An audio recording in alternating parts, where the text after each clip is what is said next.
really loved your movie, and I'd like to think there are a lot of there were many similar approaches in what I did, so unconsciously or whatever. I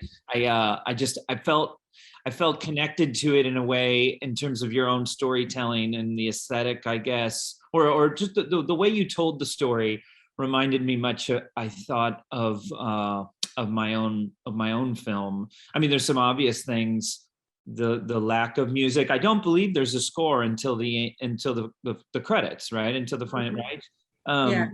I something I really appreciated, and I'm going to do a bad job of conveying this, but because I'm not sure it was successful with Mass, but I didn't want some kind of traditional storytelling and traditional catharsis, and I wanted to kind of break sort of rules or sort of shift up the beats of what audiences kind of come to expect in order to leave them a little frustrated, or to have some feeling sort of lacking that might engender or sort of cause more conversation, so that they leave the film or the theater or whatever, and when they've watched the movie and they're thinking more about the concept of forgiveness, or more about the issues surrounding these sort of tragic events in our country, or just division in general. I mean, the movie in many ways to me is about just repairing broken relationships, not just these parents, but in marriages and families, and in this very divided country. And so I wanted the audience to leave a little frustrated by messing up traditional sort of storytelling devices. And I felt like I saw that in The Assistant. And I'm doing press now, so I hate to ask you questions that you probably answered a million times, but not showing him, and not having these conspicuous moments that, especially when the movie came out, I feel like in our collective imagination, Harvey Weinstein in a hotel room, or Matt Lauer in his button, and the door closing, and you don't give us that. You show us something much more insidious and subtle, and forgive me, I'm not trying to condemn the character. What's her name? Julia Garner, Jane. Mm-hmm. But she falls back in, right? She's sort of, you know what I mean? The email exchange gets her back in. There's sort of the subtle kind of compliment or pat on the back, like, you're really special, you're a hard worker, and it's kind of all back in the routine. It sort of repeats itself. You see her sort of stuck, which causes, I think, it makes the audience think much more about it, right? Rather than feel and get to sort of escape in a story and go home. I feel like it sits with you in a kind of frustrating way, you know what I mean? Which I think is wonderful, and might promote more conversation or change by being more provocative or provoked, I guess. I don't know. So I really appreciated that. And these were some things that I kind of hope to do with Mass a little bit, by sort of bringing out more uncomfortable things and not sort of making it well packaged for audiences. I don't know. Yeah, I mean, that's the parallel, I think, between the two, is we've taken a subject matter that is heavy and isn't covered, kind of overcovered, I guess, in the media, and we're sort of spun it around and figured out, well, how can we tell this story in a different way, right? Or what's important to, at least with The Assistant, I assume a similar thing. What can I say, and what do I want to add to this conversation, and how can I broaden it and deepen it? And so, I wanted to ask you a little bit about that, like taking on such a heavy subject matter. I mean, where did that begin? I mean, it's not as if I didn't care or wasn't horrified when these things happen. But it was, now my daughter's 5, she just turned 5, but she was 1.5, I guess, when Parkland happened. And I just was so overwhelmed by that one. And I had, I was 18 when Columbine happened. So it's sort of been my adult life, I was graduating high school and that happened, and it was life-changing even for, the rest of us, and I don't mean to sound insensitive, but it was sort of traumatic, for all of us. And, I think this is something that's been bothering me for a while. And I remember in college learning about the Truth and Reconciliation Commission in South Africa and being so amazed by those stories, but also sort of unsettled because I didn't, or afraid, I guess, because I did not believe that I could do that. Like I didn't think I was capable of sort of this concept of restorative justice, that, I'd want retribution and want punishment and revenge, you know what I mean? And so as a parent after Parkland, I couldn't, I was such a mess already as a parent, like the sidewalk is scary. It's like suicide watch, having a toddler, you know what I mean? It's just, I was so, freaked out. So this sort of extreme event, and I was so worried about just the country and the world she's growing up into. I started reading about these things, just reading, and then when I came across these meetings, there was no movie in mind. But when I read about these private, intimate meetings with very, few details, of course, I wanted to know what the hell happened inside these rooms. I just thought I need to know about that. And it kind of went back to the truth and reconciliation of this idea of how do you do this? How do you forgive and move forward through this unimaginable pain and tragedy and loss? So that's kind of it. It was frustration, there was a lot of frustration and need to know, which I think affected or sort of influenced, I guess, the kind of how I wanted to do it. Like I don't want to leave the room. I want us to suffer through this with these people because they do. It's hard work, and the movie should feel like hard work. And forgiveness is complicated. So just because they forgive, we shouldn't just cut and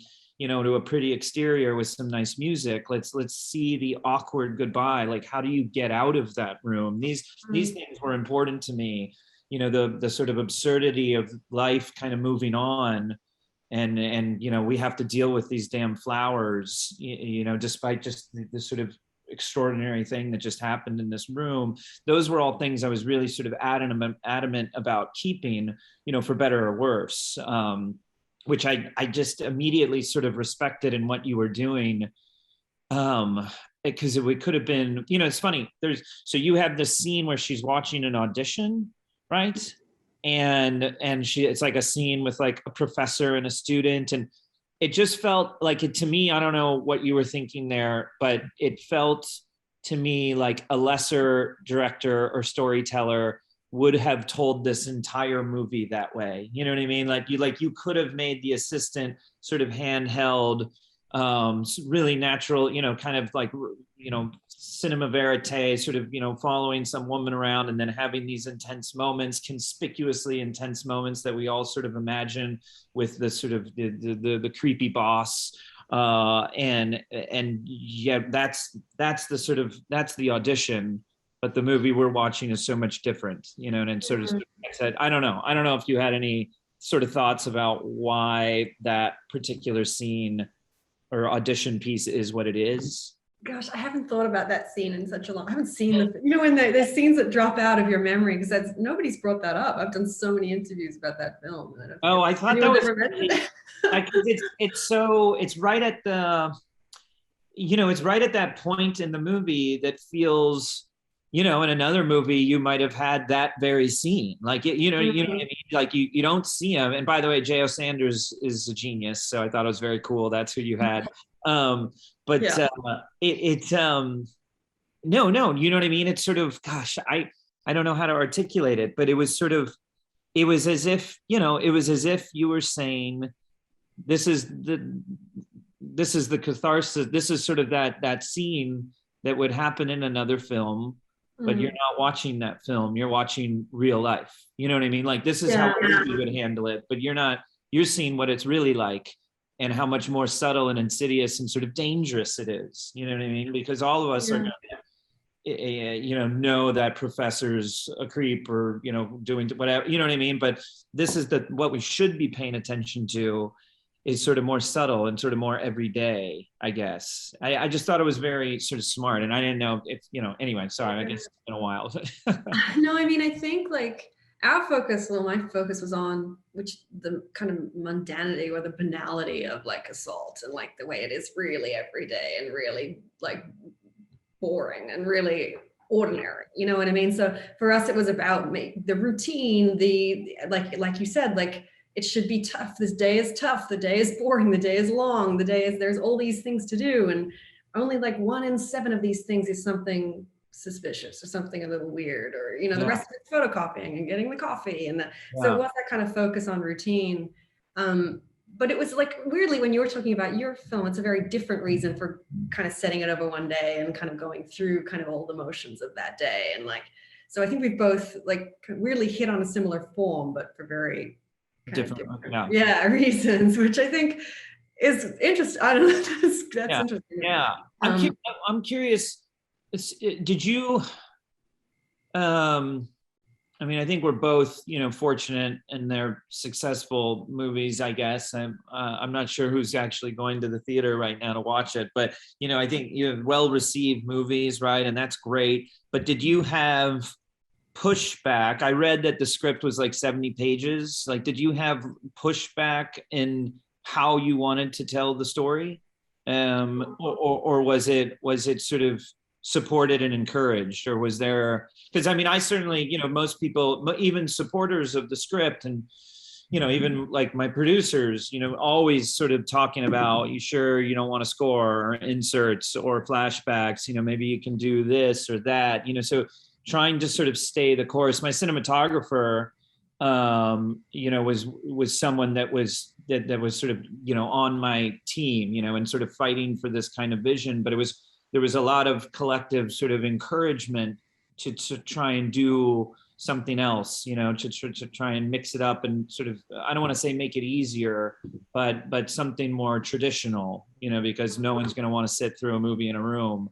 I'm just imagining a 70-page screenplay and people saying, no, you got to have more, or no, people were. Weirdly, no. And I'm not sure whether it was, I have really great producers who are really good at like figuring out how to pitch it and how to find the money for it, and to let kind of vision be very pure, I guess. Like I was able to just make my movie. It's so rare. I don't think it will happen again. I think post-pandemic, that kind of film is going to be even more difficult to finance. Yes. But I really was saying to them from the beginning, no music. And James Seamus, one of my producers, convinced me that you gotta have music in the beginning and ending. Like you gotta give them something to hold on to. Yeah. Just ease them in a little before it gets tough, you know. So there was a few like little rules that he kind of gave me like that he felt like we needed in order to get the finance. But it was not. It didn't really affect the entire movie. Kind of is my own thing with this bookend, a little bit score. But yeah, I must say, people sort of went with the vision, which was like, if we're sensationalize this subject, we fail. Like if it's exploitative in any way, we fail. Like we have to be so delicate and so sensitive and just tell it like it is. Like if we look cool, if the shots are too cool, like we fail. Like no cool camera move, like nothing. Like stillness, silence, quiet, photocopying. You know, that's all I want. And weirdly, people went with it. Yeah, James can pitch. I think that's no, good for you. But no, that's so cool listening to you, because I mean, that's, you know, I feel like I was having similar conversations, and that the kind of that mindset is so similar. And I didn't want a pretty church, you know. The people I would get links, or I mean, a lot of it was searching like a needle in a haystack. Like I was on Google Images just trying to find churches. But, you know, when we looked in Sun Valley, where we ended up shooting in Idaho, there's some really striking, beautiful churches up there. And you know, the thought was, what about, you know, that's amazing. But it was like, no, we can't lean on pretty windows, you know. We can't have them placed in some, you know, those conveniences, those are they'll take away, they will undermine from what we are trying to tell and sort of celebrate here. In my sense, I'm trying to, you know, celebrate the work that these people do. Obviously it's a sort of a different job that you had, but I feel like the approach is so similar. I mean, that's cool. I guess, well, I don't want to say I'm jealous. I don't, you know, obviously my producers made, you know, I could not have made anything without their help, but yeah, I felt like I was constantly having to defend the screenplay in the way it was. So that's wonderful. Did you know Julia Garner, or did you just sort of make an offer? Or? Yeah, I had a list of actors, and Yeah. because there was no description. I mean, the character just said Jane, Yeah. 20s. So I Yeah. had like this long list, and it was just like, who has the most striking face? Like, Huh. who can be interesting even when she's doing the most mundane kind of activities? And out of Yeah. all these women, I was like, well, every time I've seen Julia in something, I've been like, who is that? Like she has something about her. It's like Yeah. she's an enigmatic kind of quality. So I was just like, all right, let's let's go to her. And it worked out. She's lovely and understood what we were trying to do. She was like, Kitty, this is a silent movie. What are we doing? Oh, There's cool. no dialogue, No, which well, is that's kind of exactly, yeah. I sort of wondered, yeah, it would be a sort of a difficult audition. I don't know, but yeah, I was kind of curious about that because that's a cool way to think of it. It is so quiet. I mean, yeah, I know the feeling though. Getting the lists and then seeing a name and how everything sort of changes. I wrote, sort of I had people in mind kind of writing the screenplay and just sort of fantasy or whatever. And I had these actors I thought of, but then you see a sort of a list and it all can kind of change immediately. But yeah, no, that's interesting. So I get, or I guess because I've never experienced anything like this in my movie, and or I don't know anyone who's ever been involved in a school shooting or survivor of a mass shooting. I realize, it's funny, I read these statistics about gun violence and that, we'll all in this country, or a majority of us already know someone or have, know of someone that was involved in some gun violence or lost their life to gun violence. And, by the end of our lifetimes, we all will. Some staggering, depressing statistic about this America. And I had thought, well, that hasn't happened to me. And then it occurred to me the other day that I know, in fact, a few people who have died from gun violence, and it's so sort of buried now at this point. But I guess where I'm going with this is even though I see the movie as having bigger universal themes about forgiveness and division and just reconciliation, repairing broken relationships, but I'm often sort of asked about answers or explanations or solutions. What did I learn in doing this research, and what do I have to offer, and sort of thoughts on this. And it's really difficult because and like I said, in many ways I'm trying to make something, it's through the lens of a school shooting, and that's sort of the plot, but it's really about how we can work through our differences and work through pain. And I'm kind of curious, not to like put you on the spot, but I'm curious if you were asked in your own press or just or personally thinking of it yourself, how you address how you address these issues and sort of and harassment, the workplace. I mean, in many ways, I think my movie's also about young men, and how we raise young men. Ultimately, it's about the parents, and there's just sort of only so much time to kind of get into it. There was in my early writing process, I sort of wanted to explore sexuality in the shooter, and I kind of felt like I was going on a tangent, and I kind of felt like I was opening a door that I wouldn't be able to shut and package into the screenplay that nicely. So I sort of ignored it a little bit. But I'm curious if you've thought about that, you know what I mean? And because I did think a lot about, how do we raise young men, and what does masculinity mean, and how do we define it, and how do we sort of instill it, whatever that means, into the boys that we raise. And I don't know if you've thought about that, if you thought about what can I sort of offer by way of solutions or explanations. Oh, interesting. I don't know. Does that make sense? I know I just talked for a long time, but because I made this movie. What's No, I that? know what you mean. I wasn't trying to offer up a solution in any way. And I think Yeah. that's maybe some people's criticism of the movie, is that it does not have a solution packed into it, but mostly for me, I was looking at the press at the time, and it was about all these bad apples going, if we get rid of Harvey Weinstein, like Right. the problem is fixed. Yeah. Yay us, you know, let's replace him and everything will be better. And I was like, oh, it's not just these men. Like the Yeah. whole system is rotten. And like we need to unpack kind of every day in the office and every microaggression and every time somebody looks you up and down and makes you feel kind of worthless in an instant. And like these little things all add up to being part of the problem. But my big kind of question was, why are women not, like, why is it not, why, basically I was asking young women, what was stopping you or preventing you from getting into a position of power? Because a lot of them as assistants never climbed the ladder, stayed as assistants, quit because they couldn't find their way up. So to me, that was analyzing that kind of all these things that get in the way of women being, you know, like powerful in the workplace. So I was trying to demonstrate something. Like I was looking to like go, hey guys, look at this. It's, you know, all these tiny moments add up. They're like, you know, death by 1,000 cuts kind of thing.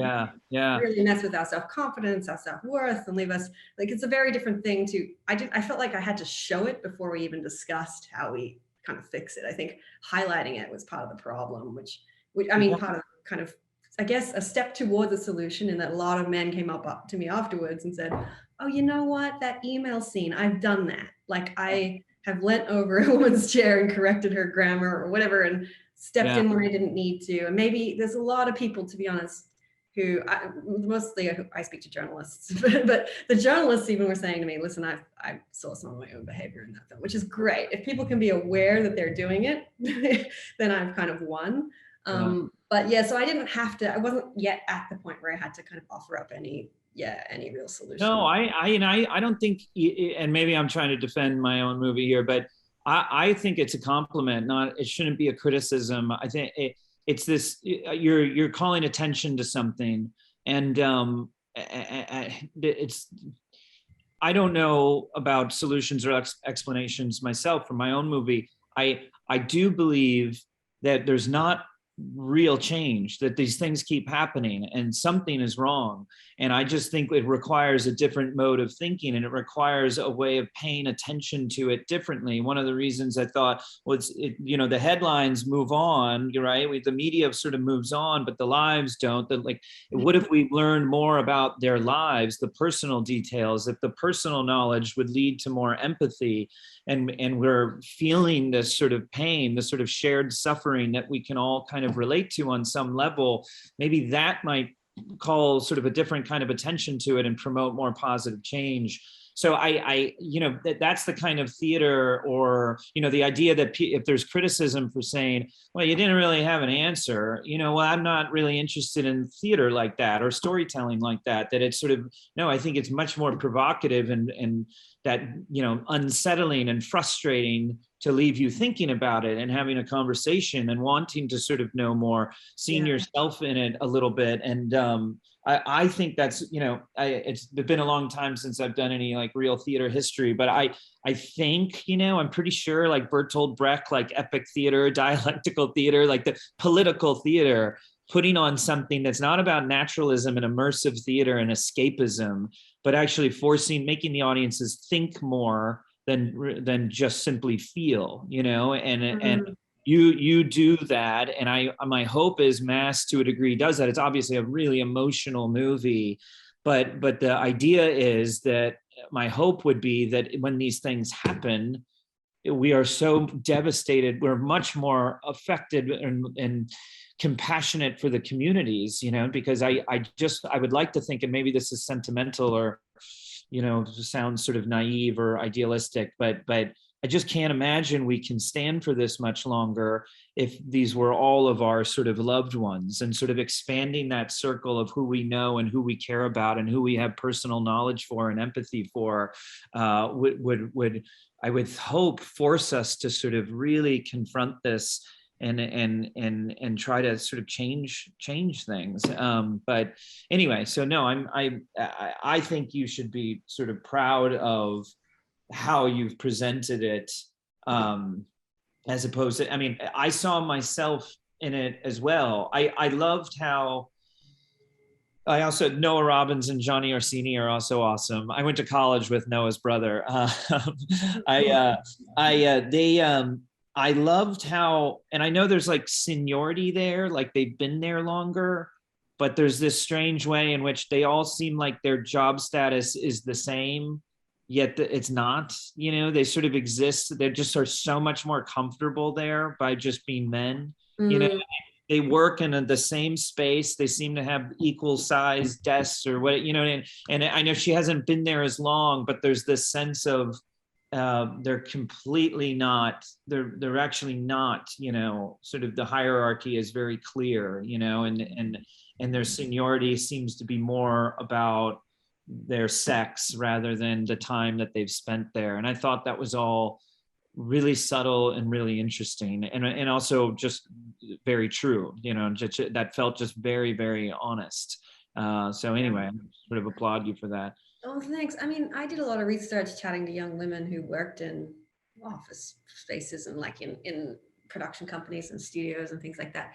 And did you ever, you're saying, did you ever reach out to community, like people who had been through? I had, so no, I mean, I'm sort of embarrassed to say there wasn't a lot. There wasn't a good. I spoke with a couple journalists, authors of some of the books that I read. I was lucky enough. I had a mutual friend and Dave Cullen, and I had gotten a contact with Matthew Lisiak.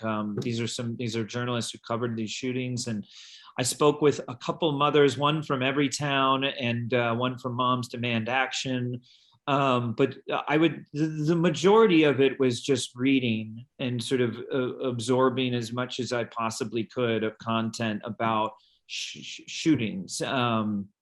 Not just in Norway as well, the mass shooting and the sort of the terrorist attack in Norway, trying to get a sort of sense of who these people were, and kind of created a sort of Frankenstein's monster of my own of a shooter, sort of based on what I had learned, and then essentially trying to sort of amplify my own experience as a parent and put myself in their shoes in this such an extreme and tragic, sort of unimaginable situation, and just sort of as an actor, trying to improvise this conversation myself, trying to be these people. But no, I have, that's one of the reasons I do have a lot of insecurity, and sort of concern about, well, how will this really be received by communities and by survivors? They might not want to forgive, and the movie's not supposed to tell them that. I certainly am not saying this is what you should do. It's not supposed to, it's certainly not. It's my own kind of personal exploration into it. So I have sensitivity around all that. I've sort of seemed to be talking to more people about it, more people that work in sort of nonprofit organizations about gun violence prevention. I had the real kind of honor and sort of incredible experience of meeting a mother who lost her daughter in one of these big high profile shootings. And having her, sort of appreciate, I guess, for lack of a better word, the movie meant a great deal to me. But no, so it sounds like you got more, have more sources than I did. And I think, but also the reason I'm asking is it feels so authentic to the experience. No part of it feels removed from, you know what I mean? Like whatever, however you constructed it, it's really beautifully constructed. That's all I'm saying, because it feels real. There's something to it where it feels, I don't know. It's no, thank you. Writing, really. I mean, I guess, there's, I don't know, this might sound kind of lame or self-important, but people are like, write what you know. And like I said, that day of that Parkland shooting, I had to pull over. I was driving. I had to pull over. I couldn't deal with it. And so it was sort of write what you know. And like, I knew what I feared. Like, I was so overwhelmed. I was such a vulnerable kind of like new parent. I just was so, I was freaked out by how much I just love this thing, and just, I'm screwed if anything happens. Those feelings sort of propelled so much of this. So it was hopes and fears, and obviously, I read as much as I could, and I talked to people. Who knows? I might have been able to do more there. I could have been more assertive, or more, more proactive about speaking with people. I think there was a part of me that was sort of shy or insecure. And also I'd never done it before. You know what I mean? I didn't know, I had trouble just getting people to read my screenplay, let alone, meeting someone, a survivor of one of these events who would want to talk, who the hell was I, So I think I still sort of feel that way. I still sort of carry some of that insecurity around with me. And maybe I shouldn't at this point. I'm Australian, so I'm so far removed from school shootings. Like they don't Yeah. happen in my country. And I still felt like I could, what you're saying about the film being about forgiveness, the film being about these kind of greater themes. Yeah. I don't know, I feel like it will have a global audience no matter what, that country's relationship is with gun control and things like that. That's nice. For me, you touched on really beautiful, like reconciliation, like all this stuff, like that felt like that's universal. And so yeah, that's what you tapped into, which is really beautifully and incredibly. So yeah. No, you succeeded. Very cool. Are we good? Yeah, I know you got to go. Great talking to you. But that was great. I honestly could keep talking for. I've got another bunch of questions. But anyway, it was lovely to chat. And it was. Man, hopefully we get to meet one day. But yeah. Yeah, sounds good. Thank you. Okay.